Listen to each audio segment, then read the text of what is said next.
Hi guys, I am Divyang from IGCSE on Fingertips. Today we are going to solve physics paper 4.3. It is 80 marks paper and it's a structured paper. Let's get started.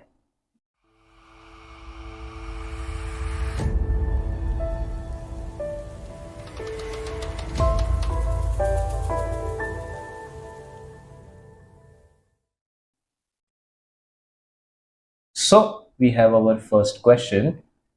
A battery provides energy to an electric car.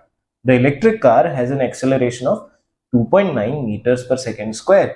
When it moves from rest, the combined mass of the car and its driver is 1600 kilograms. So 1600 kilogram going with this much acceleration. Calculate the time taken to reach a speed of 28 meters per second.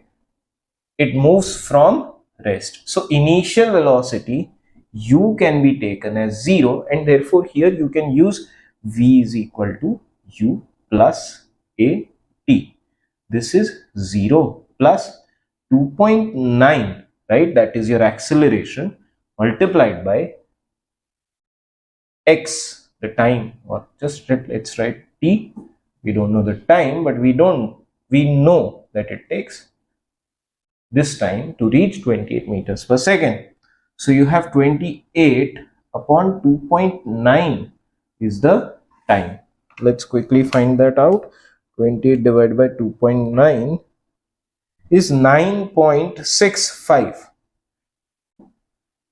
9.65 seconds, right? That is your time taken. Then we have calculate the force required to produce this acceleration. Now you have the mass of this thing is 1600 kilogram, right? Force is equal to mass into acceleration. So 1600 into 2.9. So you have 1600 into 2.9 is 4640 Newton, right?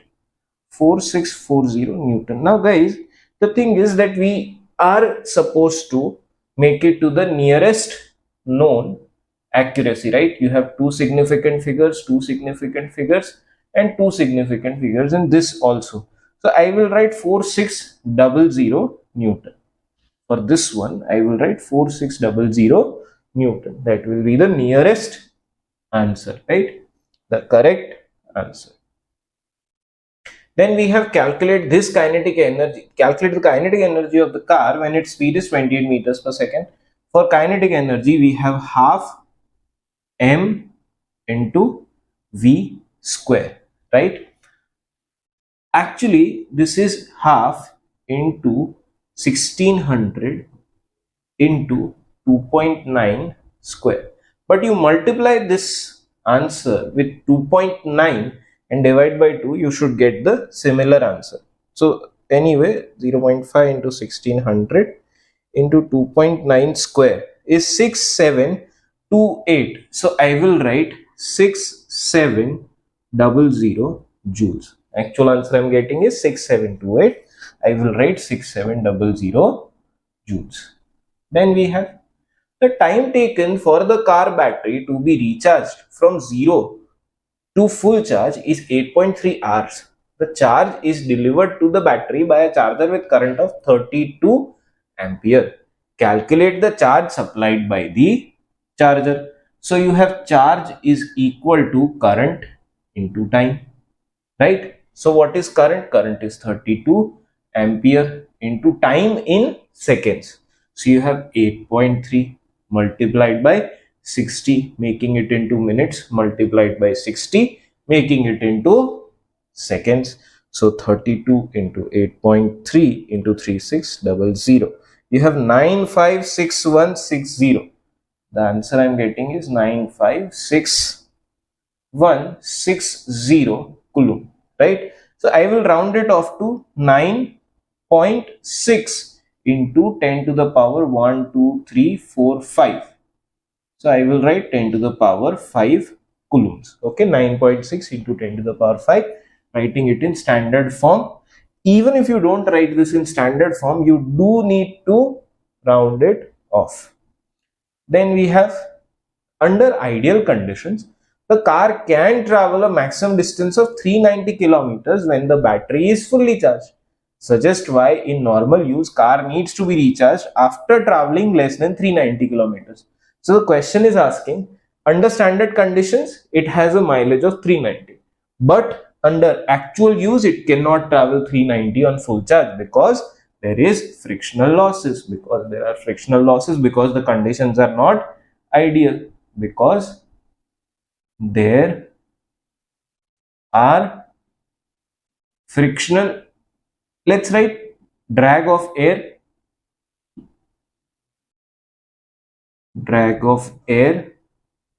that wastes some of the energy of battery, right? Battery will need to do work against this drag, so that energy is wasted and therefore it cannot travel for 390 kilometers, right? Then next we have question number 2. Yes, water is held behind a dam in a hydroelectric power scheme. State the main form of energy stored in water behind the dam. So it is stored at a height, so the main energy should be gravitational potential energy, right?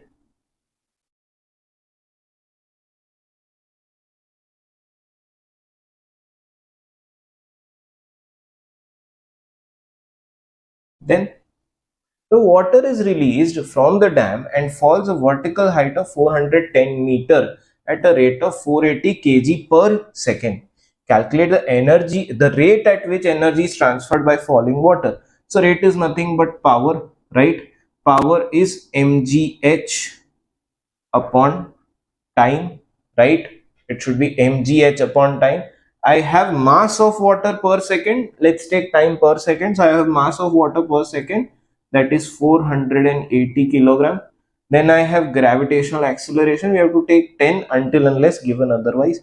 Height is given as 410, right? This is the rate at which energy is being transferred, 480 into 10 into 410. This should give you 1968 and then 3 times 0. I can write this as 1.9 into 10 to the power 6 joules per second, right? Rate of energy transfer should be what if it's power, but because they have asked in the form of rate of energy transfer, I am writing it in form of joules per second. Then the power scheme supplies a current of 270 ampere at a voltage of 6000 volts. Calculate the efficiency of the power scheme. So you have input, right? Input from the falling water is 1.9 into 10 to the power 6 joules per second. They are saying that output, right, power is equal to current into voltage, I into V. So you have 270 into 6000. We know that efficiency is equal to output upon input into 100. So we must do this, 270 multiplied by 6000 whole upon 1.9. You can also take that not rounded off answer, right? That will also work, right? Into 100. If you take the complete value here, you might get a different answer than what I am getting. Don't worry, that is okay. Divided by 19. So you have 0.85 into 100 is 85. Let me check this once again. I have 270 into 6000 divided by 1.9 into 10 to the power 6. We have 0.8526. So I'll write 85% efficiency, right? 8526. I'm rounding it off to 85% efficiency.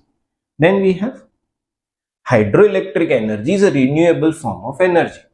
State one disadvantage of hydroelectric power scheme, risk of flood, because if the walls of the dam break, all the water will lose, right? And it can rush into nearby areas. So risk of floods. And state one other renewable source of energy. So one other renewable source of energy, let's say wind energy, right? It can be renewed, windmills can be installed. So that is our answer. Then let's look at question number 3. Question 3.1 shows a boat stored in a shed. The boat is suspended from ceiling of the shed by 2 ropes. Tension T in each of the rope is 75 Newton. So this is given. This is okay, 75 and 75. Draw a vector diagram to determine the resultant of the forces exerted by the 2 ropes on the boat. State the scale you used, right? So what I've done is I've already drawn this and I've already pasted it here. So what I did, let's see. So for 75 Newton, right, as you can see, for 75 Newton, what did I do? First, let me draw a diagram. So this was the boat, right? These were the 2 strings attaching it, and let's say the weight of the boat is downwards, right? For vector diagram, what do I have to do? I have to take one force and keep the other force along with it. Now what I did, I took that 75 centimeter. Always when you're taking scale, you need to make sure that at least 5 centimeter line is drawn for even the smallest force or velocity or whatever you're drawing, right? So what I did, I said, okay, let's say 75 centimeter, 75 Newton is equal to 6 centimeter, right? By that, I can say that 6, okay, so just a second, let me find out the scale. So 1 centimeter is 12.5 Newton. That is your scale. You can say the scale is 1 centimeter is 12.5 Newton. You can say 2 centimeter is 25 Newton. That's also correct. Okay. So what I did first, so I took this force, right, and I plotted it here. It has a length of 60 centimeter. It is 60 degree to the horizontal, exactly how it is in the diagram. Then I have taken this force and kept it here, right? What I did here, so just a second. So this force is also 75 Newton. So that should also be 66 centimeter, but it is at 120 degree to the ending of this force, right? So I've drawn it somewhere here like this, because they need to be end to end to make a vector diagram. And then what I did, I have made a line joining the end of the last force to the starting of the first force. That is the direction of your vector, and the length of the vector will tell you your magnitude. So let's find out, right? 10.4 centimeter. So what do we have? 1 centimeter is 12.5. So 1 centimeter is 12.5. So 10.4 centimeter is how much? Simply multiply 12.5 into 10.4 will give you 130 Newton. What I'm getting, the answer I'm getting is 130 Newton. So let's check what answers do we need to keep. Scale. 1 centimeter is equal to 12.5 Newton. Magnitude of the resultant force, 130 Newton.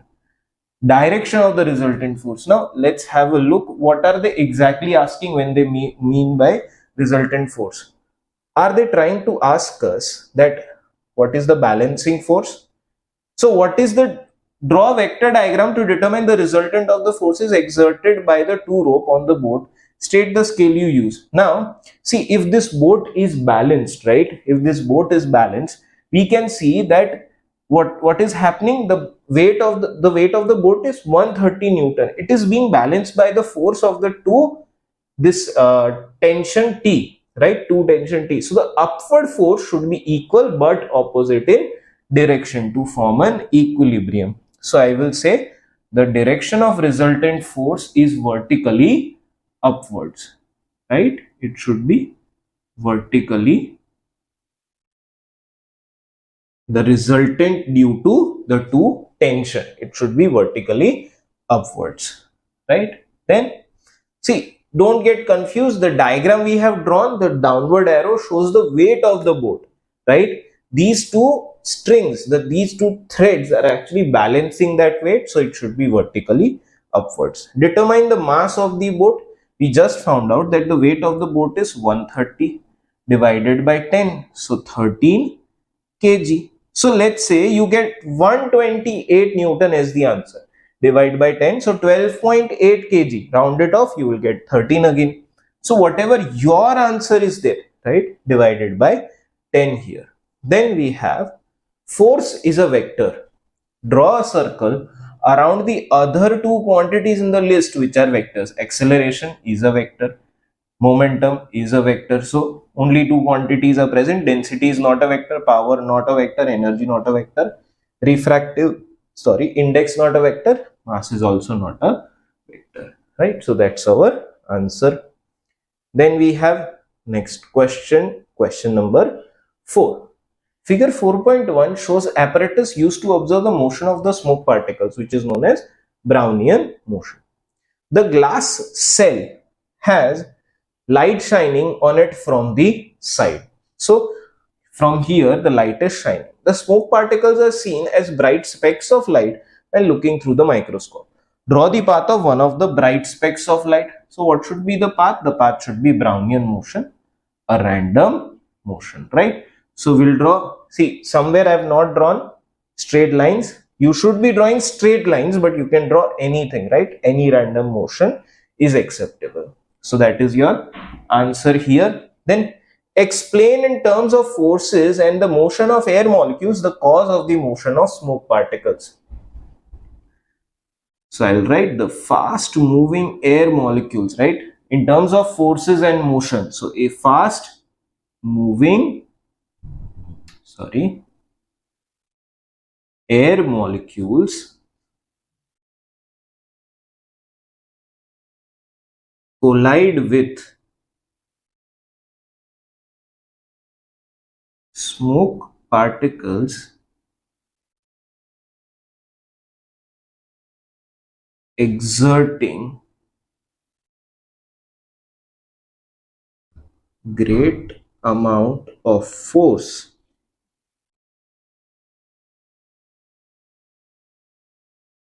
Okay.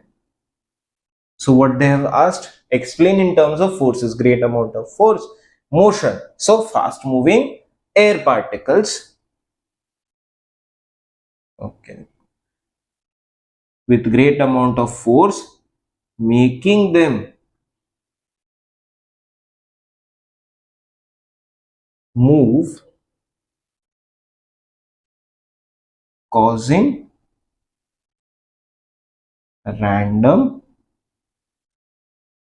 specks of light visible.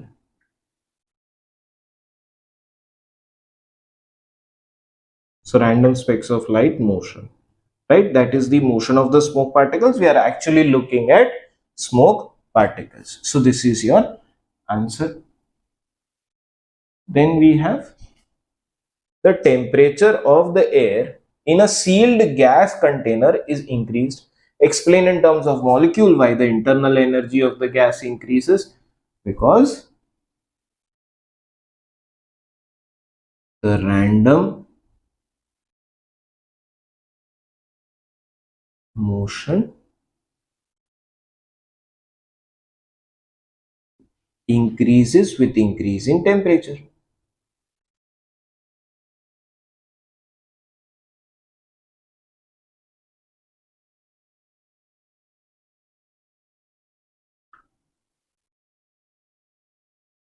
Okay. Explain in terms of molecules why the pressure of air also increases. So particles with more energy collide more often, causing more change in momentum, causing higher pressure. Particles with more energy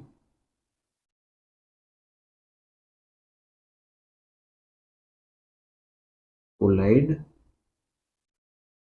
more often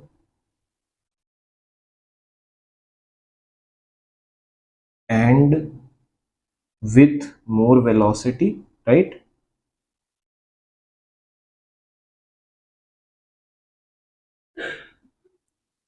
Causing greater change in momentum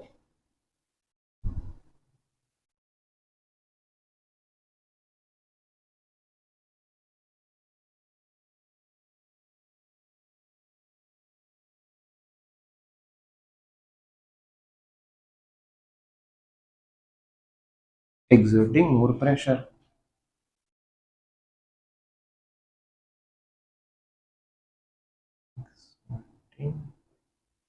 More pressure. So yes, finally this answer is done.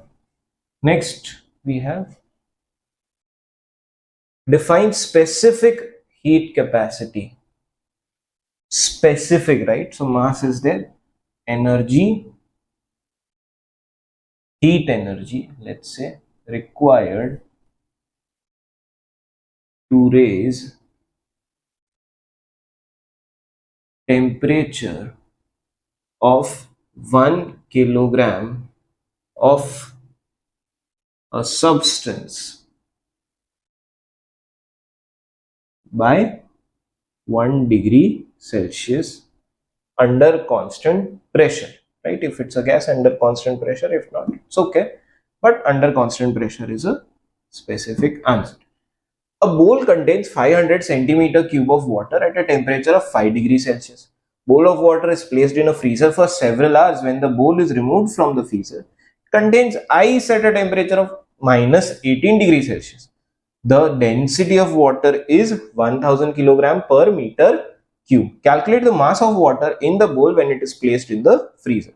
So can we say that 1 meter cube is equal to 1000, not 1000 actually, you have 10 to the power 6 centimeter cube, right? Because 1 meter is 100 centimeter. So 500 upon 10 to the power 6, right? All of this calculation can be done, or what you can simply do, guys, is that 1000 centimeter or 1 liter is 1 kg, right? 1 liter is 1 kg. That's what we have found out. So you can say that this is half liter, so it will be 0.5 kilogram directly. You can go through conversion, you will get the same answer, but basically 1 liter is 1 kg, so half liter is half kg, right? That is what this is. 1000 kg per meter cube, right? So it is 1 kg per centimeter cube. It's the same thing, right? Per 1000 centimeter cube, 1 kg per 1000 centimeter cube, and that's how we get the answer. The specific heat capacity of water is 4200 joules per kg degree Celsius.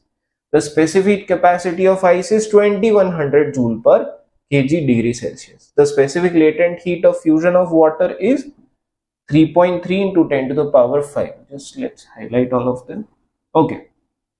Calculate the energy given out as water cools from 5 to minus 18. So the first phase is water, right? The next phase is freezing, and the next phase is cooling of ice. So individually, let's find out for all of them. Water goes from 5 to 0. So the delta change in temperature is 5. Mass of water is, we just found out, 0.5 into, so we are going to use formula mc delta T. And for freezing, we are going to use ml. And for ice, again, we are going to use mc delta T. So delta T is 5. mass is 0.5, C is given here 4200, and we have delta T as 5, right? So this is how much heat water loses. Then mass is 0.5 into 10 to the 3.3 into 10 to the power 5. So this is how much freezing gives out. Then ice, how much energy does it lose? So 0.5 into 2100. Now the temperature change in ice is 18. So this is your answer. As water cools from so and so. So 0.5 into 4200 into 5 plus 0.5 into 3.3 into 10 to the power 5. Then we have plus 0.5 into 2100 into 18, and here you get 194400. The answer is 194400 joules, right? So 1, 2, 3, 4, 5, and 6. So can we write 0.2 into 10 to the power 6 joules? Let's find out. Okay, there is 10 to the power 5, so I will write this as 1.9 into 10 to the power 5 joules, because we have joules per kg here, right? So that is our answer. Just copy your answer here. Let me also do it. 1.9 into 10 to the power 5 joules. Then let's look at the next question. Okay, figure 6.1 shows crests of a plain water wave approaching a barrier with a gap. Direction of travel of water wave. On figure 6.1, draw 3 crests of the wave to the right of the barrier. So first I'll try to check if the wavelength is equal to the width of the barrier. If it is, it will diffract. So this is the width of the barrier, and estimatedly, yes, I think that is it, right? So what I'll do, I'll take this point, this center point as a center, and then draw some semicircles, right? So let's just, okay. Also you have to take care, the distance between two consecutive semicircles should be equal to this distance, right? So estimatedly by eye, okay, no one is going to measure it in your exams. Make sure they are semicircles, but rest is okay. So you have 2 marks for that. 1 mark is for drawing these semicircles, the other is for keeping the distance same, okay. Then we have figure 6.2 shows crests of a plain water wave in deep water approaching a region of shallow water. Okay, so from deep water to shallow water, what does happen to the velocity of the wave? The water moves slowly in shallow water. It's given that it moves slowly. So from V is equal to F lambda. If velocity decreases, frequency always remains constant. It depends on the source. So lambda also has to decrease. So the distance between two waves must decrease. For that to happen, I think if the wave goes like this, right? See what's happening, the distance between the waves is increasing. So what is happening to your wave actually? The wave is, so wave was going like this, and now it is shifting in a direction. Let us take a scale as well so we can draw properly. Okay, so here we have this. So let's, oh my god, okay, just a second guys. So this is how it is going, right? If it keeps on going like this, then no change. How does it become lesser?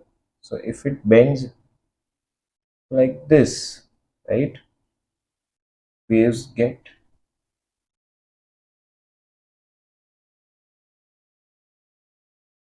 closer to each other. That means wavelength is decreasing. Draw at least 4 waves. Okay, so that is your answer, and we will show the direction of the wave perpendicular to here, right? Perpendicular to these lines, we will show the direction of the wave, and that is in this direction, right? Then we have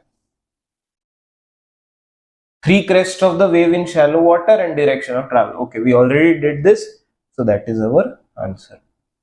See, two ways in which transverse wave different from longitudinal wave, right? So transverse, they have the direction of motion of wave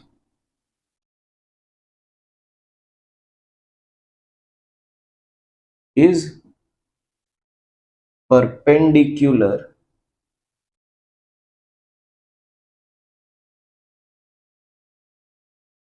to vibration in transverse but parallel in longitudinal.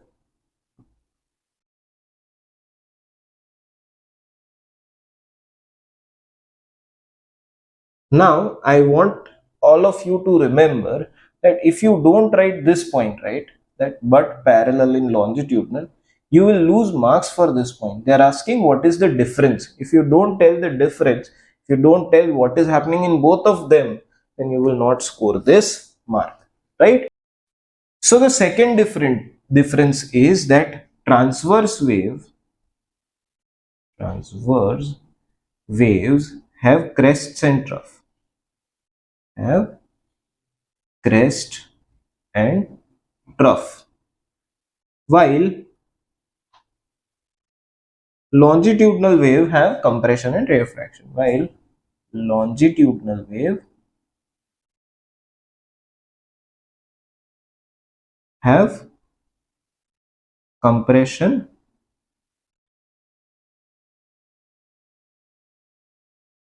and rarefaction.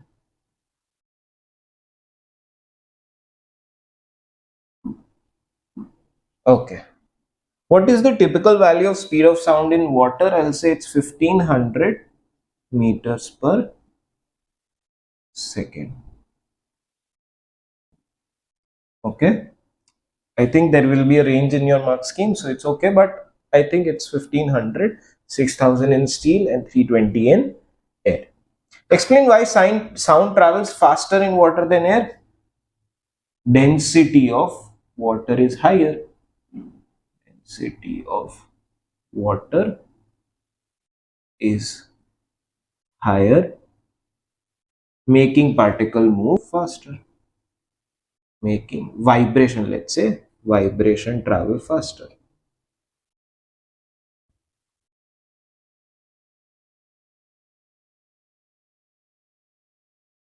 Okay. Then next question we have. Question number 7. Figure 7.1 shows a plane view of a room. There is a plane mirror on the wall and a picture across the whole of wall AB. So the whole wall AB is a picture. Okay. Then a person is standing at point X and is looking at the mirror. The person cannot see all of the picture on wall AB reflected on in the mirror. There is a point P on the wall AB which is the closest point to A that the person can see reflected in the mirror. Okay. On figure 7.1, draw a reflected ray and an incident ray to show the position of point P. Okay. So let's just make a few rays. Okay. Following the law of reflection, what will happen? The point here should be closest to A, correct? So what will happen? The more he looks towards this point, here he can find. So what I'll do? I'll practically draw a line from X to the point that is furthest on this plane mirror, right? You should also do the same, right? Just a second. This, okay. Hmm.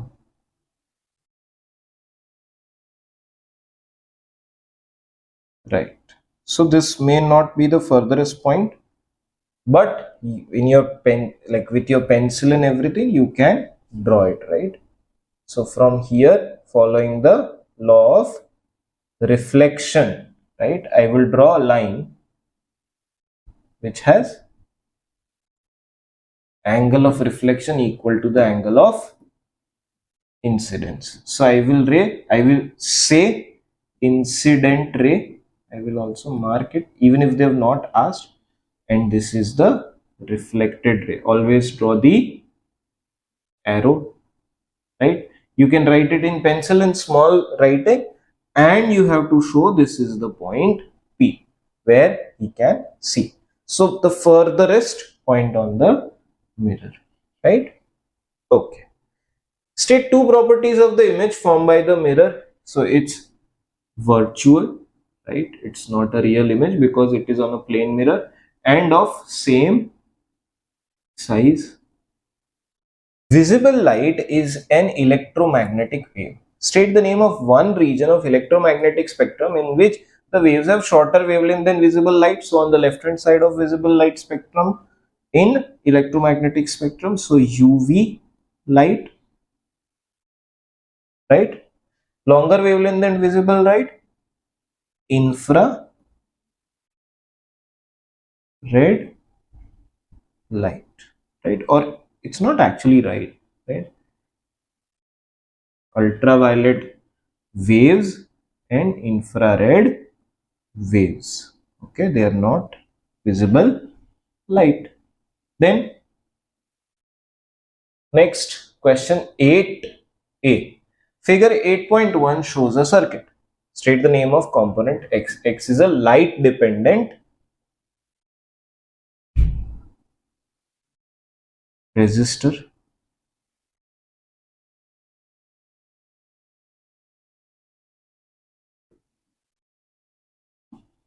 Okay, this shows that it's a light dependent resistor. Then the potential difference across component X is measured with the voltmeter. Draw the symbol of the voltmeter and its connection to the circuit. So component Y. So voltmeter is in parallel connection to the circuit, right? Whatever component basically you want to measure voltage of. The electromotive force EMF of the battery is 12. Component Y has a resistance of 400. In a brightly lit room, the resistance of component X is 350. Calculate current in the circuit. We know that current in the circuit I is equal to V by R, right? Voltage is given as 12. The two components are in a series connection. So the total resistance is 750. 750 is basically 400 plus 350. So you have 12 divided by 750, which is 0.016 ampere. Okay. Then next, calculate the potential difference across component Y. So across component Y also the current passing is the current passing is 0.016 ampere, but its resistance, right? What is its resistance? Component Y's resistance is 400. So V is equal to I into R. So I is 0.016, R is 400. So 0.016 into 400 will give us 6.4 volts. 6.4 volts is your answer. In a dark room, the resistance of component X is very large. State the effect this will have on potential difference across component Y. The PD across Y will decrease. The higher the resistance, the higher the potential drop across that component. If X has a very large potential drop because of very large resistance, its PD across the component Y will drop or it decreases, right? So I will also write not drops, I will write decreases. Suggest a practical use of component X. So a practical use will be, we can use, so if the voltage across X is very less, Y can work. So let's say Y is our bulb. So if voltage across X is less, which is when light is not there on X, Y will work. So this can be a use of street light. So to switch on street light automatically.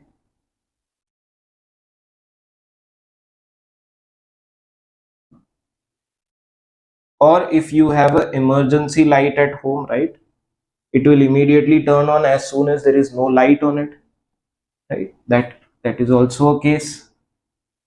Then we have on figure 9.1.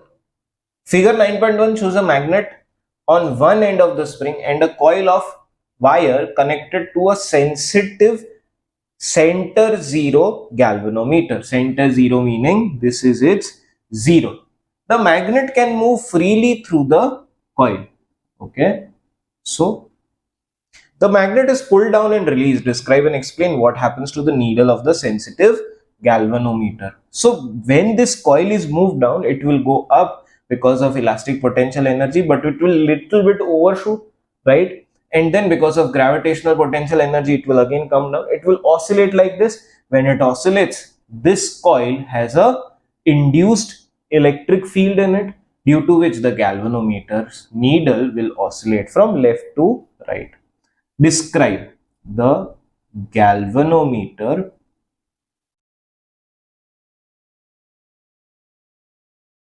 needle oscillates in both direction with the movement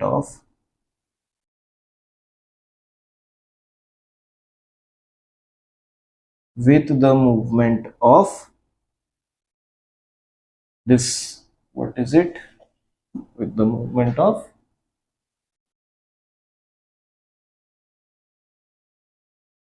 magnet, right? With the movement of magnet, with the movement of magnet, as moving magnet induces a electric current, right? Describe. So we have described. Explain why is it happening. Because this moving magnet induces electric current, but it changes direction with oscillation, but it changes direction with each half cycle.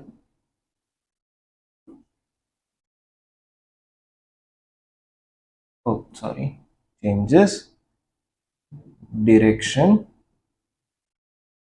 with each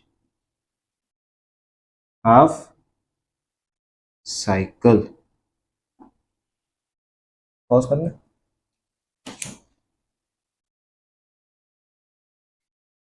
Okay, next, the magnet is replaced with a stronger magnet. State the effect of using a stronger magnet on what happens to the needle of the galvanometer. So needle oscillates further than before, right? What has happened?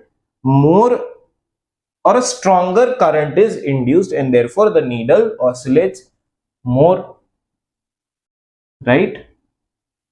Then we have part B. A step up transformer is used to step up output voltage of a power station. So you have VO is 400,000 volts, right? V in, you have 25,000 volts, and the number of turns on secondary coil. So not to get confused, let's write this as Vs, right? And Vp, this is output and input right? So NS is equal to 36,000. NP is equal to what? Okay. So what do we have? Number of turns is Vs by Vp. The ratio in voltage should be equal to the ratio in turns. Okay. So it is Ns by Np. Okay. Let's use our calculator for this. So Vs is 400,000 multiplied by number of, okay, also let's make an equation here. I want Np, so Np is equal to Ns into Vp upon Vs. So you have Ns, the number of turns in secondary coil is 36,000 multiplied by 25,000 divided by 400,000. 2250. Number of turns in primary coil is 2250, right? Primary coil has less turns, secondary coil has more turns. This is a step up transformer. Okay, question 10. A student places a sample of an isotope of protactinium Pa234 near a radiation detector. The readings on the detector taken every 20 seconds are recorded on table 10.1. So count rate goes from 101 to 35. Figure 10.1 shows a graph of count rate due to this sample. Okay, why is it darkened? So at 0 you have 101, but at 0 you have 80. Okay, so it is corrected for background radiation. Explain why the reading in table are not same. Okay, the readings are corrected for background radiation. The readings are corrected for background radiation, right? That is around 30. I have no idea what have they corrected, but that generally is taken around 30. Using graph in figure 10.1, determine the half-life of this isotope. Okay, so first it had activity rate of 80. When does it become 40? Let's find out. It becomes 40 around this time. So it is somewhere between 60 and 80. Let's count the number of lines. So 1, 2, 3, 4 and 5. So each line has 4 units, right? 64, 68, 72, 76 and 80. So 72 minutes, I believe. Just a second. Yes, 72 seconds, not minutes. 72 seconds. The unit are already given. Then the nuclear notation for this isotope is 234 protactinium 91. It decays with an isotope of uranium by beta emission. So 234 protactinium 91, it decays by beta emission. So beta -1 and 0. And we write down for this decay of protactinium gives out uranium. So uranium 91 should be 92, right? 92 minus 1 should be equal to 91. 234 minus 0 should be 234. So this is the isotope of uranium given out, right? I think this should be the last question. Yes. This is the last question. So we have ended the paper 4 series of May June 2022. You can watch chemistry series, you can watch math series, you can watch series for AS and A levels as well on our channel. If you need any more subjects, any more papers or any more years, please let us know in the comment box below. Thank you for watching. Have a great day. Bye bye.